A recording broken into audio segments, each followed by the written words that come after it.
Assalamualaikum warahmatullahi wabarakatuh. Good evening. My name is Lulbela Manati, and today I will do interpreting about what is a coronavirus, what is syntax, and last is what is nation. So here we go.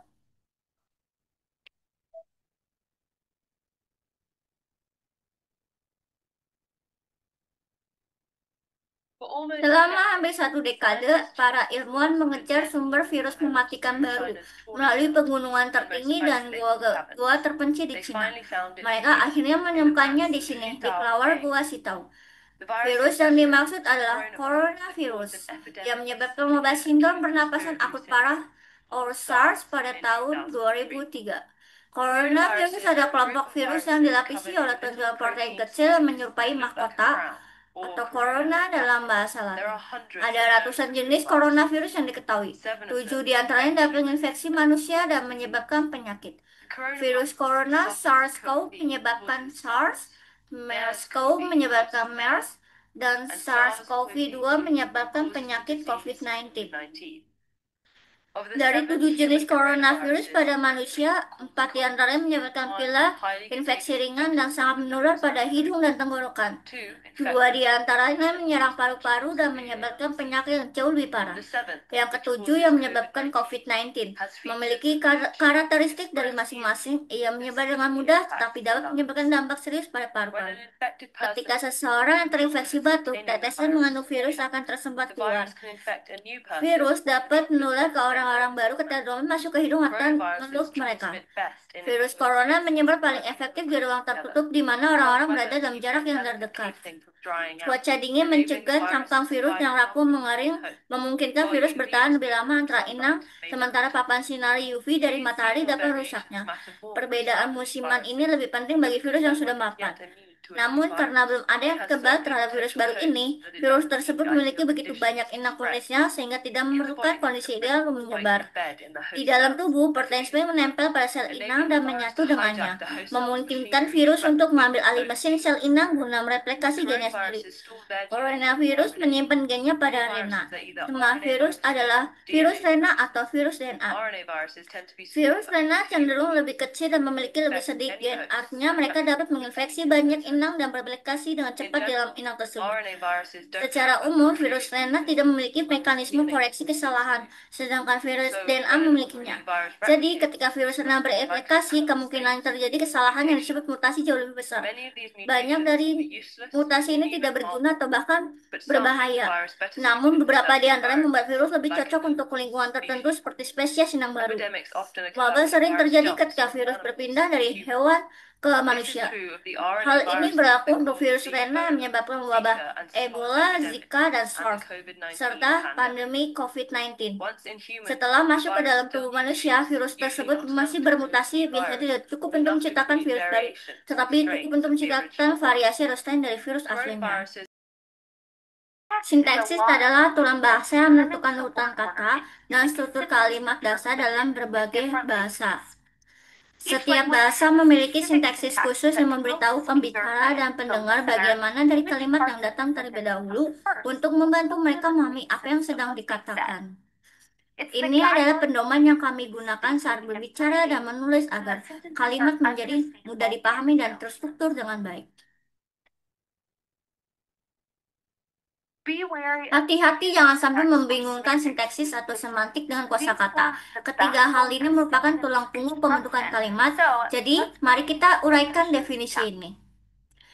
Sintaksis seperti yang baru saja disebutkan adalah urutan kata-kata dalam sebuah kalimat. Diksi adalah pilihan kata yang spesifik yang dimaksudkan untuk mengekspresikan makna tertentu. Semantik adalah makna yang disampaikan oleh kata-kata tertentu yang digunakan. Kami akan fokus pada tata bahasa dalam video ini. Dalam bahasa Inggris, urutan kata dalam kalimat telah ditetapkan secara tetap untuk sebagian besar jenis kalimat. Tentu saja ada pengecualian, tetapi sebagian besar waktu, kalimat bahasa Inggris standar akan mengikuti urutan kata SVO. Subjek, kata kerja, objek. Seperti anak laki-laki itu melihat keluar jendela, dalam kalimat contoh ini subjeknya adalah anak laki-laki, kata kerja terlihat dan objeknya di luar. Gambar ini menunjukkan pohon sintaksis tata bahasa Inggris yang digunakan oleh ahli linguistik untuk menggambarkan struktur kalimat. Anda mungkin tidak sering menemui pohon sintaksis, tetapi mengetahui cara menggambarnya cukup berguna dan akan membantu Anda memahami struktur kalimat. Pada diagram tersebut, Anda dapat melihat bahwa kalimat tersebut dibagi menjadi bagian-bagiannya, kata kerja, kata benda, kata sandang, dan kata depan. Setelah langkah ini, kata-kata digabungkan untuk menentukan bagian mana dari kalimat merupakan frasa nominal, frasa preposisi, atau frasa verbal. Fakta menarik, SPO bukanlah satu-satunya struktur urutan kata. Bahasa-bahasa lain memiliki variasi urutan kata dan bahkan menyertakan komponen tambahan dalam sintaksisnya. Dalam contoh yang diberikan dengan pohon sintaksis, subjeknya adalah kucing, variabel duduk, dan objeknya adalah man. Gambar kedua ini adalah cara lain untuk menuliskan sintaksis diagram ini dengan kalimat anjing itu. Anjing itu menyukai das itu dan membaginya menjadi bagian-bagiannya. Kata benda, kata kerja, frasa kata benda, dan frasa kata kerja sama seperti sebelumnya. Dalam kalimat ini, subjeknya adalah anjing, verbal adalah dicintai, dan objeknya adalah gadis. Sekali lagi, pohon sintaksis tidak dimaksudkan untuk menakut-nakuti, melainkan digunakan untuk memahami struktur kalimat dengan lebih baik dan mengungkapkan tujuan masing-masing bagian dalam kalimat. Penggunaan tambahan untuk pohon sintaksis adalah bahwa setiap kali urutan kata yang berbeda digunakan untuk sebuah kalimat, hal itu dapat diterjemahkan dengan menggambarkan seperti contoh di atas. Apa itu bangsa?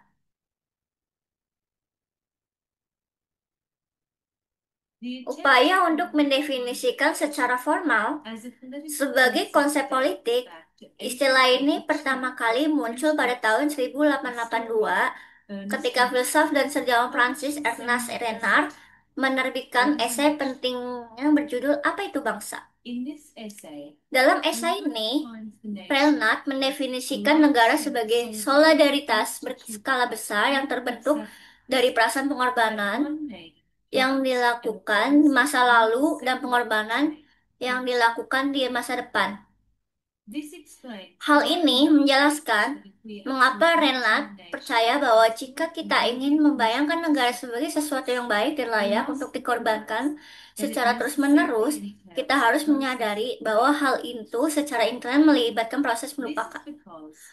Hal ini disebabkan upaya-upaya untuk mencapai persatuan nasional, balik atau nama nasionalisme sipil maupun etnis seringkali melibatkan tindakan kekerasan dan dilanjutkan dengan upaya melupakan.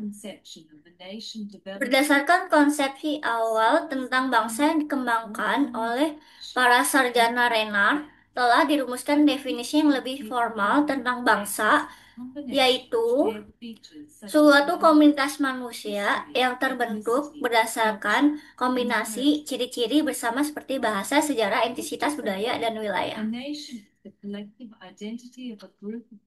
Dengan kata lain, suatu bangsa adalah identitas kolektif sekelompok orang yang didefinisikan berdasarkan bangsa, sejarah, etnisitas, budaya, dan wilayah. Oleh karena itu, suatu bangsa umumnya lebih bersifat politik secara terbuka daripada kelompok etnis. Sebenarnya, banyak sarjana menganggapnya sebagai kelompok etnis yang sepenuhnya terorganisir atau terinstitusionalisasi. Kemudian, ilmuwan politik terkenal Benedict Anderson memandang bangsa sebagai sebuah komunitas yang dibayangkan. Bagi Anderson, negara adalah komunitas politik yang dibayangkan secara gaya sebagai entitas yang secara internal terbatas dan berdaulat. Seperti yang kita lihat, terdapat 4 unsur kunci dalam definisi ini. Pertama, negara dibayangkan hanya karena anggota dari suatu negara tentu tidak akan pernah bertemu dengan sebagian besar anggota lain, namun dalam pikiran masing-masing tetap tersimpan gambaran persatuan mereka. Kedua, negara dibayangkan sebagai intensitas yang terbatas karena memiliki batas-batas yang terbatas, namun kadang-kadang elastis di luar batas-batas tersebut terdapat negara-negara lain. Ketiga, negara dibayangkan sebagai intensitas yang berdaulat karena konsep negara itu sendiri lahir pada masa ketika pencerahan dan Revolusi sedang menghancurkan legitimasi kerajaan khas dinasti hierarkis yang dianugerahi oleh Tuhan. Akhirnya, bangsa dipandang sebagai komunitas karena terlepas dari ketidaksetaraan dan eksploitasi yang mungkin terjadi di dalamnya, bangsa dipandang persaudaraan horizontal yang mendalam.